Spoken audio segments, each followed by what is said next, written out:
Boy named Marriner Eccles is born, the oldest of 9, to a family of Scottish immigrants.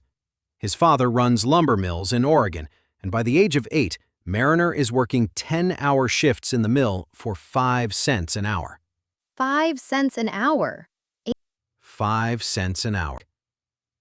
His father dies when Marriner is 22, leaving him to run the family's lumber, construction, and banking businesses. By 1928, this Utah kid has built First Security Corporation, the first multi-bank holding company in the United States, controlling banks across Utah, Idaho, and Wyoming. And then the Depression hit. Banks are failing across the country, but not Eccles's banks. He testifies before the Senate Finance Committee in 1933, and he says something that changes American economic policy forever. Quote, "The federal government must become a compensatory agent in this economy. It must unbalance its budget during deflation and create surpluses in periods of great prosperity." He just described what every modern Treasury Secretary does.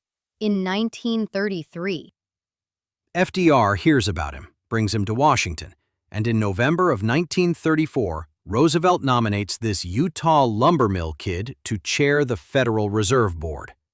an 8-year-old at a lumber mill becomes the chair of the Fed. In 1935, Eccles personally writes the Banking Act of 1935, the law that gives the Fed the structure it still has today. Before Eccles, the Fed was a loose collection of regional banks competing with each other.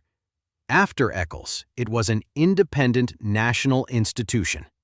The history of the Federal Reserve is really the history of one Utah banker.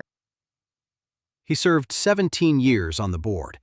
The building they all work in today, the one Powell was investigated over for cost overruns, was renamed for him in 1982, the Marriner S. Eccles Building. It is, quite literally, his house.